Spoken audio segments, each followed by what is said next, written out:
برطانوی سماج اس وقت بے شمار چیلنجز کا شکار ہے اور یہ چیلنجز مذہب سے متعلق ہیں۔ برطانیہ کے وزیر اعظم نے ابھی 2 روز قبل ایک اعلان کیا کہ پورے برطانیہ میں جو مسلمانوں کی مساجد ہیں ان کو تحفظ فراہم کیا جائے گا۔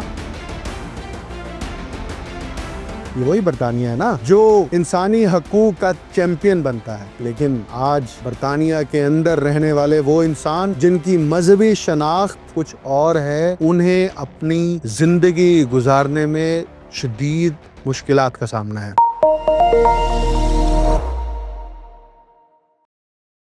السلام علیکم، میں ہوں ڈاکٹر محمد اکمل سومرو، آپ دیکھ رہے ہیں ویلاگ سینٹرل۔ آج کے پروگرام میں ہم برطانیہ پر بات کریں گے۔ برطانوی سماج اس وقت بے شمار چیلنجز کا شکار ہے اور یہ چیلنجز مذہب سے متعلق ہیں، مذہبی منافرت سے متعلق ہیں اور فرقہ وارانہ فسادات سے متعلق ہیں۔ برطانیہ کے سماج میں مختلف نسل اور مختلف مذاہب کے لوگ قیام پذیر ہیں جو برطانوی شہری بھی ہیں۔ اس وقت برطانیہ میں کم و بیش 39 لاکھ مسلمان رہائش پذیر ہیں اور یہ برطانوی آبادی کا 6.5% بنتے ہیں۔ برطانیہ کے وزیر اعظم نے ابھی 2 روز قبل ایک اعلان کیا کہ پورے برطانیہ میں جو مسلمانوں کی مساجد ہیں اور مسلمانوں کے ایسے فیتھ سینٹرز ہیں ان کو تحفظ فراہم کیا جائے گا اور اس کے لیے فنڈز میں 10 ملین پاؤنڈ کا اضافہ کر دیا ہے۔ اور اس طرح مجموعی طور پر اس سیکیورٹی کی مد میں حکومت برطانیہ کی جانب سے 39.4 ملین پاؤنڈ کا فنڈ وہ مختص کیا گیا ہے اور یہ فنڈ مجموعی طور پر بنتا ہے، اگر پاکستانی روپوں میں بات کریں تو یہ 14 ارب 72 کروڑ اور 88 لاکھ روپے بنتے ہیں۔ یہ فنڈ کس مد میں خرچ کیے جائیں گے، اس کے لیے حکومت برطانیہ کی جانب سے یہ اعلان کیا گیا ہے، پالیسی جاری کی گئی ہے کہ فنڈز کی جو رقم ہے وہ CCTV کیمروں کی انسٹالیشن پر ہوگی، الارم سسٹم اس کو نافذ کیا جائے گا ان تمام مساجد میں، فیتھ سینٹرز کے ارد گرد، اور اسی طرح جو فینسنگ ہے وہ کی جائے گی۔ اور یہ سب کچھ کیوں کیا جائے گا؟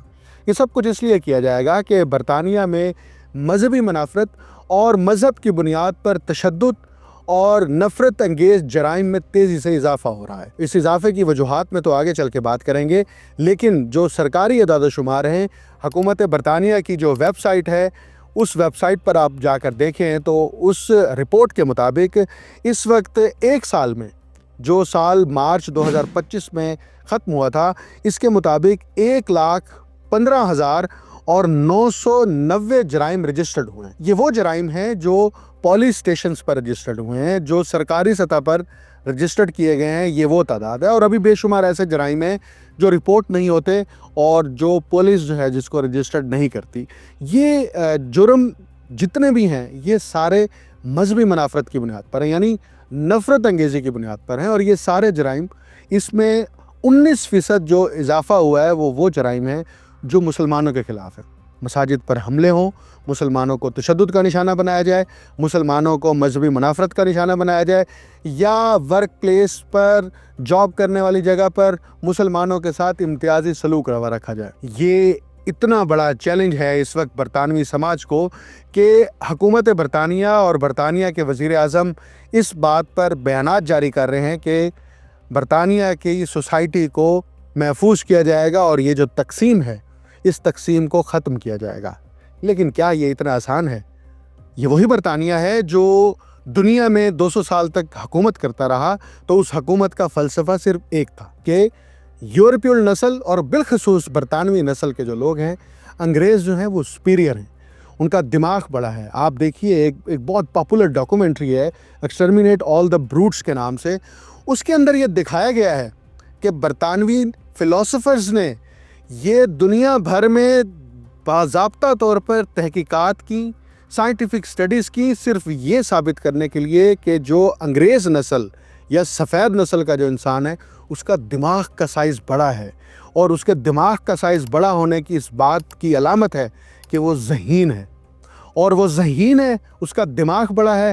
قدرت نے اس کو یہ حق عطا کیا ہے کہ وہ چھوٹے دماغ کے لوگوں کے اوپر حکمرانی کرے۔ اسی فلسفہ حکمرانی کے تحت برطانیہ نے 200 سال تک دنیا میں حکومت کی، حتیٰ کہ امریکہ ہو، وہاں پہ مقامی امریکنز ہوں، یا ریڈ انڈینز جن کو کہتے ہیں، برے صغیر ہو یا افریقہ ہو، اسی فلسفے کے تحت برطانیہ حکومت کرتا رہا۔ اور یہ فلسفہ اتنا پیچیدہ اور اتنا گہرا تھا کہ پورے سماج کو تقسیم کر دیا گیا۔ یہ سب کانٹیننٹ واضح طور پر یہ بتاتا ہے، اس کی گزشتہ 200 سال کی تاریخ مذہب کی بنیاد پر تقسیم کی گئی، فرقے کی بنیاد پر تقسیم کی گئی، نسل کی بنیاد پر تقسیم کی گئی، زبان کی بنیاد پر تقسیم کی گئی۔ صرف تقسیم نہیں کی گئی بلکہ الگ الگ شناخت قائم کی گئی۔ اور برطانیہ نے اسی فلسفے کے تحت، جس کا بنیادی ماخذ تھا ڈیوائیڈ اینڈ رول، ایسے منطق اور ایسے لاجک تراشے گئے کہ جس کا مقصد صرف یہ تھا کہ برطانیہ اپنی سپیریئرٹی، اپنی برتری کو اور خود کو تہذیب یافتہ قرار دلوانے میں کامیاب ہو۔ لیکن برطانیہ جو یہ کھیل پوری دنیا میں کھیلتا رہا، افریقہ میں کھیلا، امریکہ میں کھیلا، ایون سب کانٹیننٹ میں کھیلا، اب یہی کھیل خود برطانیہ کے اندر کھیلا جا رہا ہے۔ وہی برطانیہ جس نے فرقہ وارانہ فسادات کو پروموٹ کرنے میں سرکاری سرپرستی کی، آج وہی برطانیہ خود اس لعنت کا شکار ہے۔ یہ ہم اس کو اسلاموفوبیا کہیں، ہم اس کو ہیٹڈ کرائم کہیں، ہم اس کو مذہبی منافرت کہیں، ہم اس کو جو مرضی نام دیں، برطانیہ کی 200 سال کی حکومت، برطانیہ کی سیاسی جماعتیں، وہ اس سے بری الذمہ نہیں ہو سکتی۔ انسانوں کے درمیان تقسیم کے فلسفے کی بنیادیں برطانیہ نے رکھی۔ انسانوں کے درمیان افضل اور کم تر کی بنیادیں انسانوں کے درمیان یہ ساری برطانیہ نے رکھی۔ اور آپ دیکھیے کہ آج برطانیہ میں سالانہ 1,15,000 سے زائد ایسے جرائم رجسٹرڈ ہوتے ہیں جو مذہبی نفرت کی بنیاد پر ہیں۔ اور اس مذہبی نفرت کو ہمیں صرف برطانیہ کے داخلی تناظر میں نہیں دیکھنا، ہم نے یہ بھی دیکھنا ہے کہ عالمی سطح پر برطانیہ کی خارجہ پالیسی کیا رہی۔ جب عراق میں انسانوں کا قتل عام کیا جا رہا تھا تو برطانیہ اس میں پیش تھا۔ ٹونی بلیئر، جس کو ابھی امریکہ کے صدر ٹرمپ نے باضابطہ طور پر اس امن مشن کا رکن بنایا کہ جس کا تعلق تھا کہ غزہ کے اندر، فلسطین کے اندر امن قائم کرنا ہے، وہی ٹونی بلیئر جس نے عراق کے اوپر اٹیک کرتے ہوئے یہ معافی مانگی تھی کہ انہیں خفیہ ایجنسیوں نے غلط معلومات دی تھی۔ کیا غلط معلومات دی تھی؟ کہ عراق کے اندر ویپن آف میس ڈسٹرکشن ہے، وہاں پر ویپن آف میس ڈسٹرکشن نہیں ملے۔ جب وہاں پر یہ بڑے پیمانے پر اسلحہ اور ہتھیار نہیں ملے، اس کے نتیجے میں وہاں پر انسانوں کو ہلاک کیا گیا، رجیم چینج کیا گیا، اس پر معافی مانگی گئی۔ یہ کس بنیاد پر تھا؟ یہ اپنے ایکسپینشنزم کی بنیاد پر تھا، یہ اپنی برتری کی بنیاد پر تھا۔ اور آج برطانیہ خود داخلی طور پر تضادات کا شکار ہے۔ یہ وہی برطانیہ ہے نا جو انسانی حقوق کا چیمپئن بنتا ہے۔ جب بھی بڑے فورمز پر، بین الاقوامی فورمز پر، چاہے وہ اقوام متحدہ کا فورم ہو، چاہے وہ یورپی یونین کا فورم ہو، چاہے وہ دنیا کے مختلف اتحاد ہوں، یا کسی ملک کے داخلی معاملات پر سرکاری بیان جاری کرنا ہو، تو اس کا ایک ہی مدعا ہوتا ہے۔ وہ مدعا یہ ہے کہ انسانی حقوق ہمیں افضل ہیں، انسانی حقوق کے ہم ضامن ہیں، انسانی حقوق کو ہم تحفظ فراہم کریں گے۔ لیکن آج برطانیہ کے اندر رہنے والے وہ انسان جن کی مذہبی شناخت کچھ اور ہے، انہیں اپنی زندگی گزارنے میں شدید مشکلات کا سامنا ہے۔ اور آپ دیکھیے کہ یہ برطانیہ کے اندر جو لوگ رہتے ہیں، جو مسلمان وہاں ہیں، وہ زیادہ بہتر طریقے سے بتا سکتے ہیں کہ انہیں جاب پلیسمنٹ پر کس طرح کے چیلنجز کا سامنا ہوتا ہے۔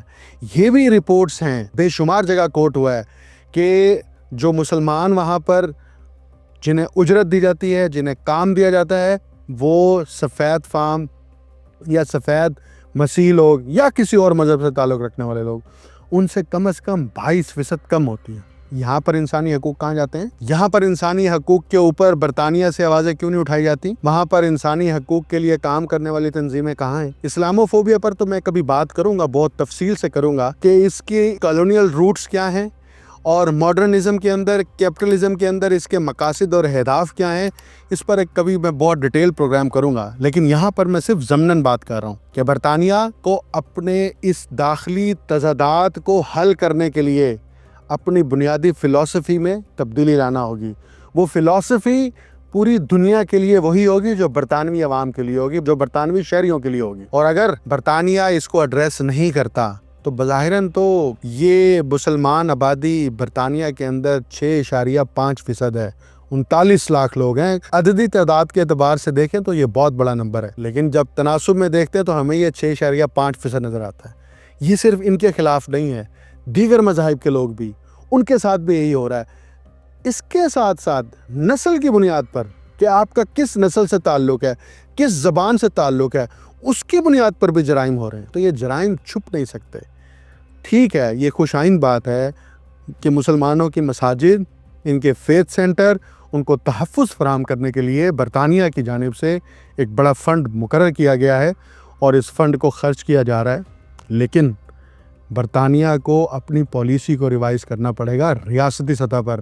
اگر برطانیہ نے دنیا کے دیگر ممالک کے اندر بسنے والے انسان جو مسلمان ہیں ان سے متعلق ایسے بیانات جاری نہ کیے جس سے ان پر ڈھائے جانے والے مظالم، ان کو ہلاک کیے جانے والی فلسفی، وہ اس سے دستبردار نہیں ہوتے۔ اور اگر اس کو جاری رکھا جائے گا تو برطانیہ کے اندر یہ معاملات سنگین ہوتے جائیں گے۔ اور ویسے بھی برطانیہ بریگزٹ کے بعد جو ہے داخلی طور پر بہت چیلنجز کا شکار ہے، بہت مشکلات کا شکار ہے۔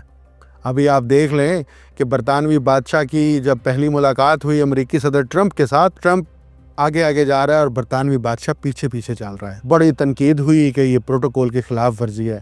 جناب والا، یہ پروٹوکول کے خلاف ورزی نہیں تھی، یہ میسج تھا برطانیہ کو، برطانیہ کے بادشاہ کو، برطانیہ کے جمہوری پسند سیاسی جماعتوں کو کہ طاقت کا اصل منبع کون ہے اور آپ کی بین الاقوامی سیاست میں اس وقت کیا حیثیت ہے۔